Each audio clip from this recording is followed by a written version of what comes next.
fix the Indian economy, we have to go back from this 4.8% per year growth rate to 10%. And is it possible? Yes, it is possible. It is possible if the level of savings in the country as a ratio of GDP rises from the present 30% to 35%.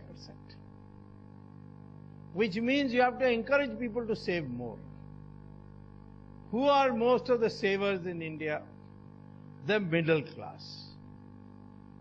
They are bulk savers. 80% of the savings of our country is due to middle class. And that too, the women in the household of middle class. The real heroes of India in economics are the women who work in the kitchen, because they are all the time saving. Women are very, very particular about saving. And it is this savings which is giving the country so much saving. We are one of the highest rate of saving for households in the world. So we have to now make it possible for families to save more. How to do it? Well, I suggested one measure to the party. The party wanted me to dress it up in a more acceptable language. My language was abolish income tax. Because who pays income tax? Rich have got chartered accountants, so no problem. In fact, Dhirubhai Ambani used to pay zero income tax till 1996. And G.D. Birla showed an income of only 18,000 rupees a year. Because they have trusts and they have exemptions, they have expenses, so everything is the chartered accountant takes care of. And the poor people, they are below the income tax level. So the people who are paying income tax, middle class, salaried class, young entrepreneurs, young professionals, small and medium industry owners, these are the people who are paying income tax. And they are harassed.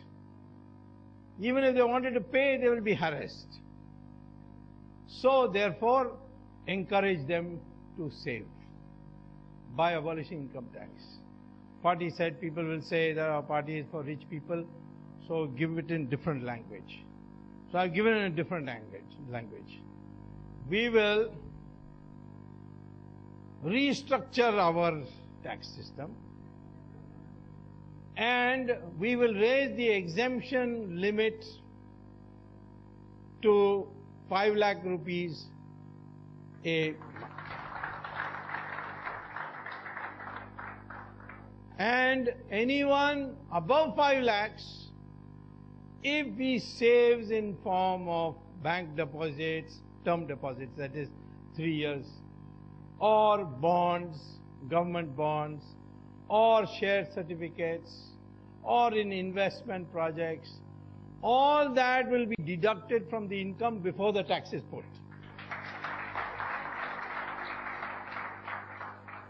And the net result is the same, zero income tax. But my party said, no, this language is acceptable. So that is there in the manifesto. That's the first thing we're going to do. Because the income tax is now become a nightmare for everybody. Even in excise tax, out of 2,947 commodities subject to excise tax, if you rank them by their contribution to revenue, the first 22 give you 90% of the revenue. So why waste time putting on the remaining? Remove it from the others, provided you tell them this has been transferred in lower prices, and only retain it for 22. These are the tax reforms we want to bring because it will enthuse the people. People will suddenly see their incomes going up.